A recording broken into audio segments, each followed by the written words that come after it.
Winning with Shai is expected, but I feel like Fox is underrated in his own right. Right now, I consider Fox as a top 5 point guard. Specifically, Luka and Steph are the top 2, with SGA at third if considered a point guard. If considered a shooting guard, I place Fox ahead of Morant, Young, Lillard, and Brunson. What are your thoughts on Fox?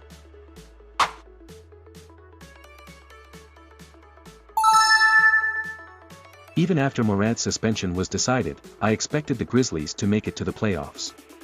This is because over the past 2 years, the Grizzlies have consistently performed well even in games where Morant was absent, securing the second position in the regular season for 2 consecutive years. So, the dismal early season performance was unexpected. Nevertheless, I still believe the Grizzlies will make it to the playoffs. However, I didn't expect this many yes responses.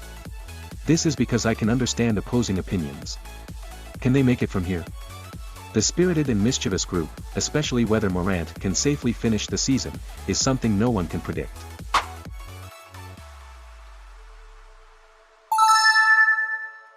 I thought these two players were evenly matched. The second star of a team that reached the finals twice is certainly highly regarded. Sabonis' stat line is extraordinary, and he would be even more considered an MVP candidate if there weren't a monster like Nikola Jokic. Anyone who has experienced playing inside in basketball should admire Adebayo's defense. While Adebayo is a regular on the all-defensive team, he has yet to make an All-NBA team.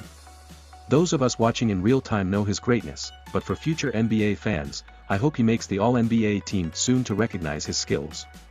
After the prime of Dwight Howard, there was a tough period for centers, but with 2 MVP candidates leading the way, it's great to see the era of big men returning. However, the big men of the future will likely be entirely different from what we're familiar with.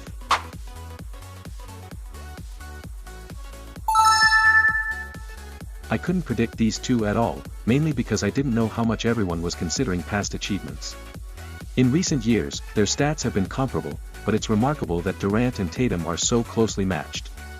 We may need to go back to Durant's threatening performances before the 2018-2019 season with the Warriors to find a year where he surpassed Tatum in team success and awards. Tatum has walked the splendid elite path as the homegrown ace of a prestigious team. Even if the USA national team loses in the World Cup, everyone still thinks USA is the strongest in their hearts.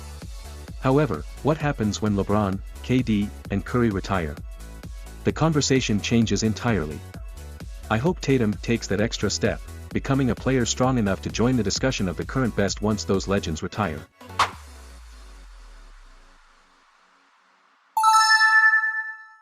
The Detroit Pistons are experiencing one of the worst seasons in NBA history.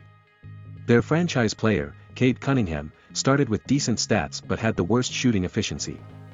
However, he has gradually improved his shooting efficiency. Yet, making it to the All-Star seems challenging due to the team's poor performance. Despite the individual talents, the team synergy is lacking. What could be the key to breaking the current situation? On a personal note, I appreciate players with a distinctive playmaking style, much like Cunningham's. Watching him, I'm oddly reminded of the German Emperor Franz Beckenbauer. I hope he can use this challenging experience as a stepping stone to eventually reach the pinnacle of the NBA.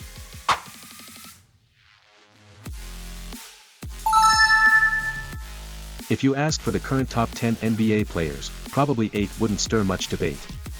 These 8 are Nikola Jokic, Giannis Antetokounmpo, Joel Embiid, Luka Doncic, Stephen Curry, LeBron James, Jason Tatum, and Kevin Durant.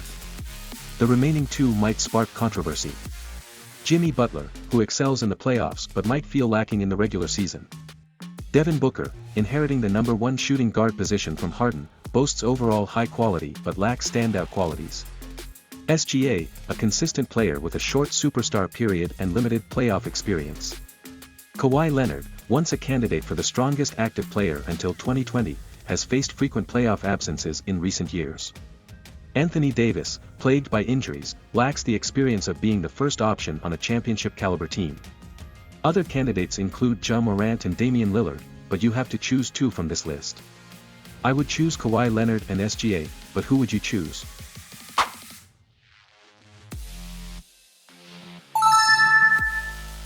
If you had asked during the early season when the Rockets were on a winning streak, you might have gotten more yes responses, but well, this is about right for now.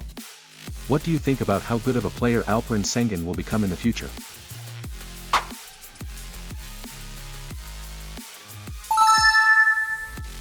This was honestly unexpected, as I had thought Fox would win.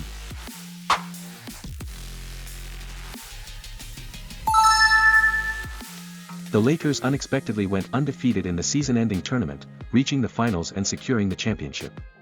However, looking at the season as a whole, their performance lacked stability and left something to be desired. Nevertheless, many believe that with the most cohesive roster since their championship-winning year, they wouldn't falter in the playoffs.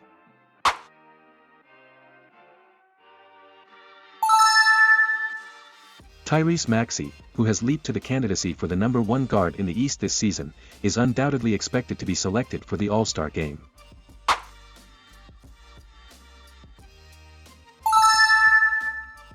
I was in the minority, as the majority opinion leaned towards Trae Young being superior.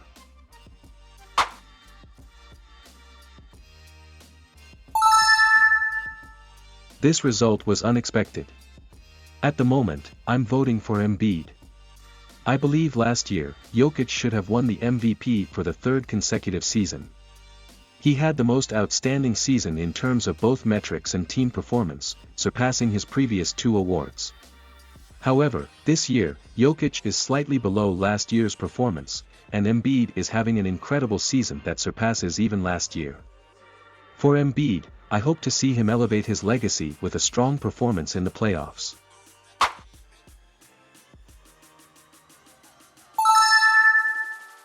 This turned out to be the expected result.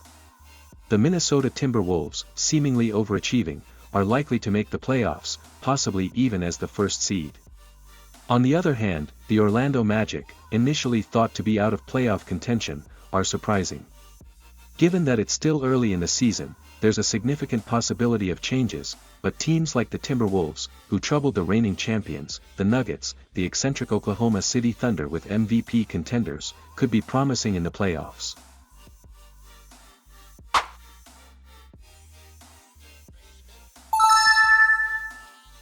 Regarding the top 10 players, as discussed earlier, I'll be brief.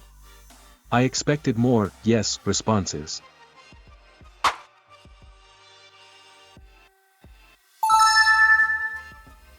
I expected more no responses.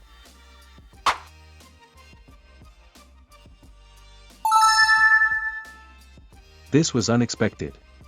The praise for Morant, who led the Grizzlies into an unexpectedly competitive playoff race from his rookie season, seems very high. The comments section was also buzzing.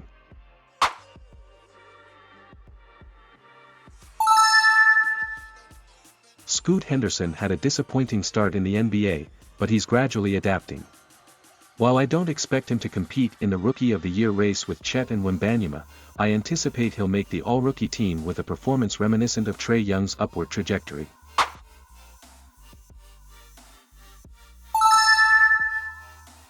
If you ask at this time of the season, it's likely to be something like this. Upward trajectory.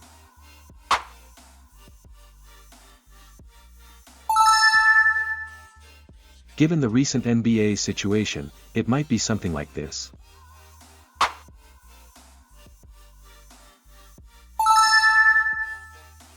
This result is an important factor in discussing all-time rankings. Based on this outcome, I will now consider Jerry West as a point guard. I'll continue to apply similar criteria in the future.